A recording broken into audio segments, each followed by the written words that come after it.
You used to own your workouts. Now they own you.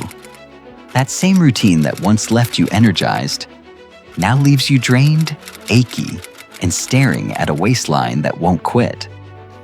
Here's the hard truth. Menopause didn't just change your body, it changed the rules. And if you're still training like you're in your 30s, you're not just wasting time, you're speeding up the aging process. The fixes don't require more time, fancier equipment, or brutal intensity, just smarter adjustments. Let's start where most women first notice trouble, when their knees begin to complain. The Spanish squat is one of the simplest but most effective tools I give clients who need stronger, steadier knees.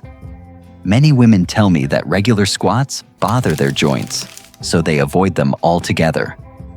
The problem is, skipping squats means the muscles that support your knees get weaker over time, and that actually makes daily movements tougher. The Spanish squat works around that fear by changing how your body feels during the move. Here is how you set it up. Anchor a strong resistance band to something secure at about knee height. Step into the band so it wraps across the back of your legs, just above the knees. Keep your feet about shoulder width apart, with your toes slightly turned out. As you lower yourself, the band gives you feedback to keep your knees tracking in line. From my experience coaching clients, this setup often reduces that sharp ache in the front of the knee because it nudges you into safer alignment. To perform it, lower into the squat while keeping your heels down. Pause for about 2 seconds, and then stand as you exhale. Start with 3 sets of 10 to 15 repetitions. A quick test before you commit. Try 1 slow rep and see if your front thighs switch on. If you do not feel that quad activation, shift your feet slightly forward until they fire. If you already have knee sensitivity, begin with a partial squat against the band, or even sit back to a chair with the band still around your knees. Both options let you regress safely while still getting the benefit. Clients who stay consistent with this call it a foundational move for lower body strength. And once your knees feel supported, the next challenge is holding a position that builds hip stability and balance from the inside out. Horse stance is the forgotten foundation most people skip. Yet, it can do more for your stability than endless stretching. Many women notice that balance feels different in their 40s and beyond. You get more cautious stepping off a curb, or you feel that tight hip stiffness after sitting too long. Stretching alone does not cover it, because what you actually need is strength to hold you steady. Here is the real deal. The horse stance is an isometric hold, meaning you stay in one position under tension without moving. You set your feet wider than shoulder width, turn your toes slightly out, and lower your hips until your thighs are close to parallel with the floor. Then you hold. In this simple posture, your inner thighs, glutes, and core all fire together. These muscles often get weaker with hormonal shifts, but when you wake them up, they create a base that supports almost everything else. A stronger hip and inner thigh complex makes you feel steadier, and that alone can reduce fall risk in day-to-day tasks. Form matters here. Keep your chest tall, press through the heels, inhale as you lower, and exhale as you hold. If your knees start collapsing inward, bring your stance in slightly or cut the depth until you can track them properly over your toes. Start small. Try 10 to 15 seconds, using a chair or wall for support if needed. Progress by adding 5 seconds per week or sinking an inch deeper as strength builds. Go ahead. Pause this video, test a 10-second hold right now, and see if your inner thighs light up. That burn tells you are targeting the right muscles. Once you can build that kind of lower body stability, the next step is tackling the postural changes that creep up in your upper body. Resistance band rows are the move that pull you upright and undo the creeping slump many women notice in their 40s and beyond. Menopause often brings tighter upper backs and rounded shoulders that make you look and feel older than you are. The problem is, most workouts load up on pushing moves like push-ups and pressing, while the pulling muscles, the ones that actually keep you tall, get ignored. That is like trying to hang a door with only one hinge. Here is the real deal. Rows strengthen the muscles between your shoulder blades and the rear of your shoulders. These act like scaffolding for your upper body.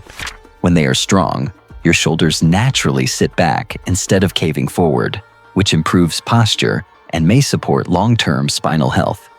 Think of rows as the counterbalance to all the pushing you do, helping you stand taller during normal tasks like carrying groceries or sitting at a desk.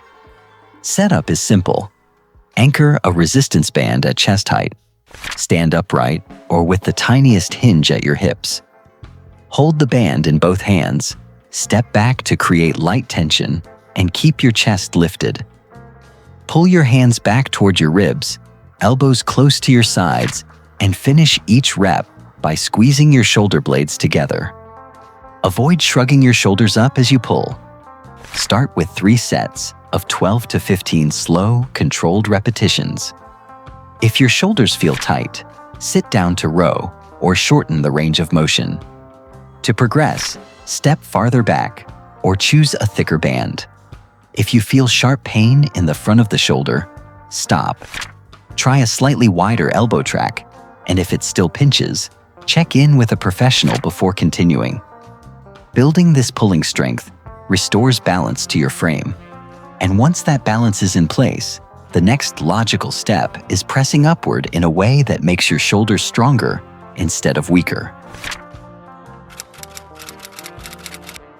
Overhead press is one of the most underrated moves for women over 40, yet it is also one of the most practical. Many women avoid pressing anything overhead because of fear of shoulder pain or lack of confidence with weight above the head. The issue is that skipping this pattern leaves the stabilizing muscles around your shoulders weak, which often leads to smaller aches showing up in everyday tasks. When taught and progressed carefully, vertical pressing can improve shoulder function and reduce the compensations that cause more trouble over time. Here is the real deal. With light dumbbells or even a loaded backpack, you press upward through your available range of motion. This does more than work your shoulders. Your upper back and core have to join in, giving you strength all the way through the movement. Pressing helps load the bones of your upper body and maintains practical strength you need for daily life. That makes overhead press a joint-friendly way to build capacity, as long as you pay attention to form. Start either standing tall or seated with your feet firm on the ground. Hold your weights with a neutral grip, palms facing each other. Keep your elbows slightly in front of your body, rather than pointed straight out. Then press in what is called the scapular plane, which is a safer angle for many shoulders. Brace your core, exhale fully as you press, and do 3 sets of 8 to 12 repetitions. Pause and try 1 rep now. If you feel grinding or sharp pain, stop immediately and switch to the neutral grip or the seated option. If pressing overhead feels too demanding, regress to a floor press or even a push press that uses a small hip drive. As you get stronger, increase your load or range only when you can move fully and pain-free. These cues keep the exercise safe, useful, and consistent. Strong pressing pays off each time you reach up in everyday life. And once that strength base is set, you can combine movement and resistance in a simple way that touches your whole body.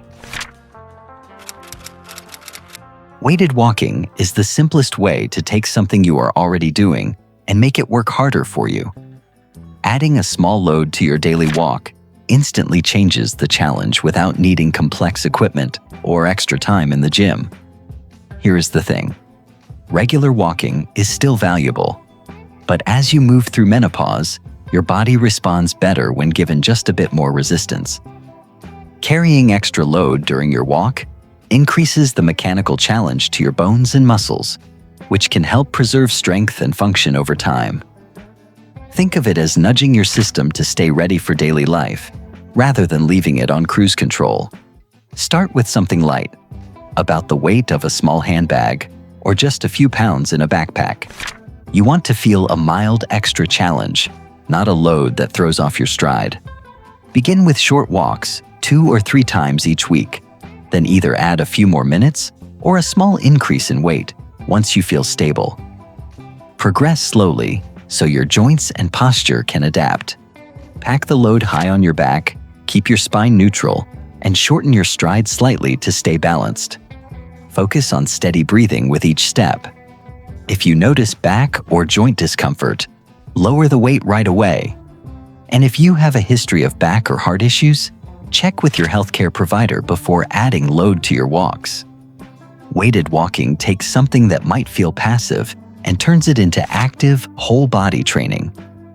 With this practice in place, alongside your other movements, you build a system that keeps you capable and strong as the years go on. These 5 moves work together as a practical, low-cost way to stay strong through menopause. They cover strength, stability, and mobility in one simple system. And when paired with steady nutrition, they help many women feel more confident and independent. When it comes to food, focus on adding more protein at your meals to support repair and recovery. Remember, 2 resistance sessions a week plus extra protein at meals will move the needle. Small steps stack up over time.